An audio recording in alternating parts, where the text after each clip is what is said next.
अपने विचारों पर ध्यान दो, क्योंकि वह तुम्हारे शब्द बनेंगे।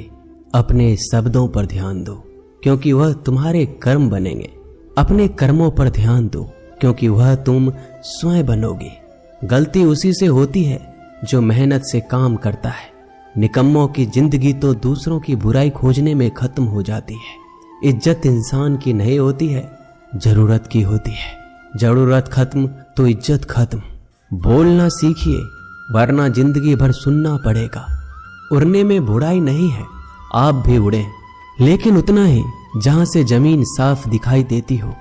सिर्फ वो लोग आपकी परवाह करते हैं जो आपको तब भी सुन सकते हैं जब आप चुप होते हैं। चिंता उतना ही करिए जितने में काम हो जाए, उतना नहीं कि जिंदगी ही तमाम हो जाए।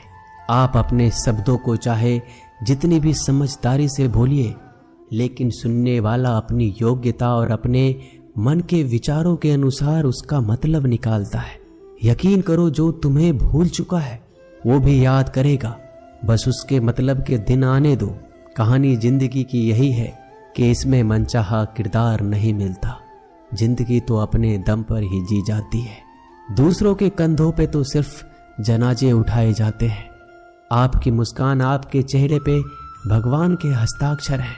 उसे अपने आंसुओं से धुल लें या क्रोध से मिटने ना दें। कोई भी व्यक्ति हमारा मित्र या शत्रु बनकर संसार में नहीं आता। हमारा व्यवहार और शब्द ही लोगों को मित्र और शत्रु बनाता है। जो व्यक्ति हर वक्त दुख का रोना रोता है, उसके द्वार पर खड़ा सुख बाहर से ही लौट जाता है।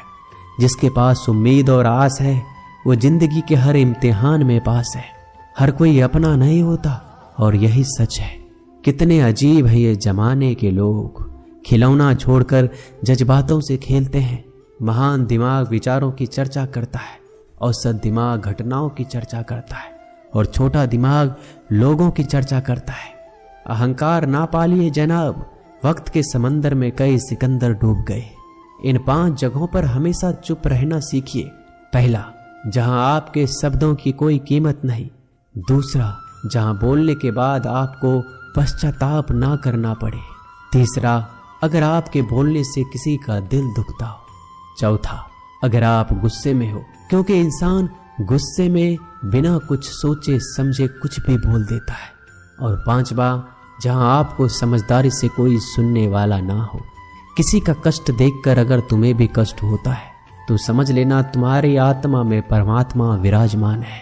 सिर्फ सुकून ढूंढिए, जरूरतें कभी भी पूरी नहीं होती। जिंदगी में सारा झगड़ा ख्वाहिशों का है। ना तो किसी को गम चाहिए, ना किसी को कम चाहिए। जिसके इरादे हमेशा साफ होते हैं, कई बार लोग उसी के खिलाफ होते हैं। जो तुमसे तंग आ जाए उसे छोड़ दो, क्योंकि बोझ बन जाने से याद बनना बेहतर है। झूठ की खरीदारी ज्यादा दिन तक नहीं टिकती। सच एक ही सही अंत तक साथ देता है। किसी इंसान के आज को देखकर उसके भविष्य का मजाक मत उड़ाओ, क्योंकि समय में इतनी शक्ति है कि वो कोयले को भी धीरे धीरे हीरे में बदल देता है। समय जब फैसला करता है तो गवाहों की जरूरत नहीं पड़ती। इंसान का काम तमाम करने वाला शब्द है। कल करूँगा, ना तो अधिक बोलना अच्छा है, ना ही जरूरत से ज्यादा चुप रहना। जैसे बहुत अधिक वर्षा होना भी अच्छी बात नहीं है, और बहुत अधिक धूप भी अच्छी नहीं होती। विचार कीजिए, हमारा जन्म हमारी मर्जी से नहीं होता, ना हमारा मरण हमारी मर्जी से होता है। इस जन्म मरण के बीच में होने वाली सारी व्यवस्था हमारी मर्जी से कैसे हो सकती है। जिंदगी में हर मौके का फायदा उठाओ, पर किसी के मजबूरी का नहीं। अगर जिंदगी मौका देती है तो धोखा भी देती है।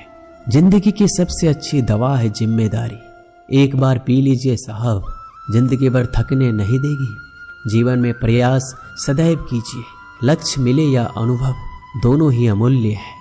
जिंदगी में तकलीफें तो हवा के झोंकों सी होती है, जो आती है और चली जाती है, पर ये जब जब आती है तो सभी के नकाब उतार कर जाती है। जो आपने सोचा है जरूरी नहीं कि वो मिल जाए, मगर जो भगवान ने सोचा है वो आपको जरूर मिलेगा।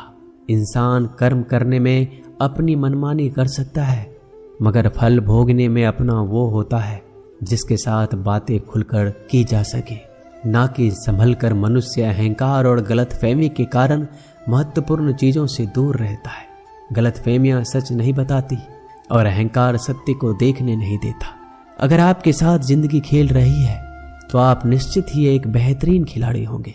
जिंदगी का काम है ठोकर मारना, बिखरना है या निखरना है ये तो आप पर निर्भर करता है।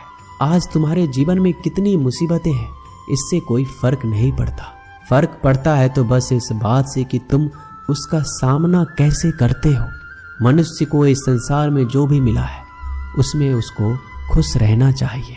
जो नहीं मिला है उसके लिए दुख नहीं मनाना चाहिए। इंसान ने जितना उसके लिए सोचा है भगवान ने उसके लिए उससे ज्यादा सोच कर रखा है। इसलिए कभी भी किसी चीज के बारे में चिंता मत करो। प्रभु श्री राम ने घर में विरोध सहा है, कान्हा ने भी समाज में बहुत सहा है और यह आपके साथ भी होगा। पर अगर इससे आप ऊपर उठोगे तो ही कुछ नाम बनेगा।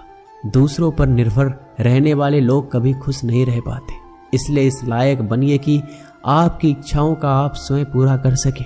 एक गांव में आग लग गई। आग बढ़ती जा रही थी। गांव वाले अपनी जान बचाने हेतु इधर उधर भाग रहे थे। एक चिड़िया ने इस दृश्य को देखा और अपनी चोंच में पानी भरकर आग बुझाने का प्रयास करने लगा। वो बार बार अपनी चोंच में पानी लाती और आग पर डालती। जब गांव वाले ने चिड़िया को आग पर पानी डालते देखा तो उनमें भी जोश आ गया और बोला, अगर ये चिड़िया प्रयास कर रही है तो हम क्यों नहीं कर सकते। सबने प्रयास किया और आग बुझ गई।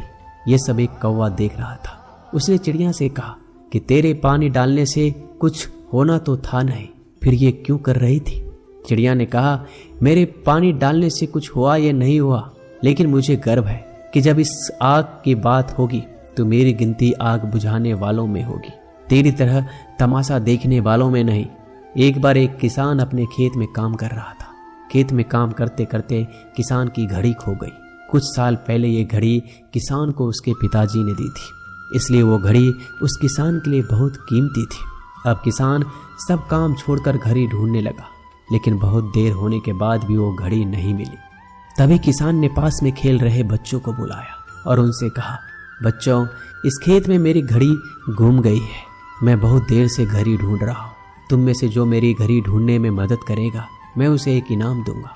इनाम के उत्साह में सब बच्चे उस घड़ी को ढूंढने में लग गए, लेकिन इतने बड़े खेत में छोटी सी घड़ी ढूंढना बहुत ही मुश्किल काम था। कुछ घंटों बाद सब बच्चे जाने लगे। किसान ने भी अपनी उम्मीद छोड़ दी। वो भी घर जाने की तैयारी कर रहा था।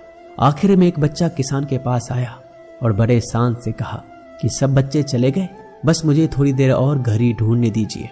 किसान ने कहा, ठीक है, मैं कुछ देर बाद आता हूँ, तुम देखो जब तक घड़ी मिलती है या नहीं। किसान जब 20 मिनट बाद आया तब बच्चे के हाथ में घड़ी थी। किसान आश्चर्यचकित हो गया और बच्चे से पूछा कि इतना जल्दी तुमको घड़ी कैसे मिल गई। बच्चे ने कहा, सब जा चुके थे। अब इतनी शांति थी कि मैं धीरे धीरे पूरे खेत में घूमकर आवाज सुनने लगा।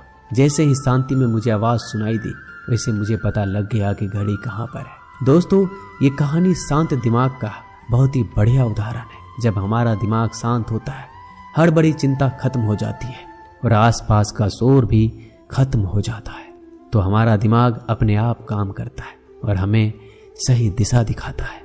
दोस्तों, इस वीडियो में बस इतना ही। जल्दी मिलते हैं हम और भी ज्ञानवर्धक वीडियो के साथ। धन्यवाद।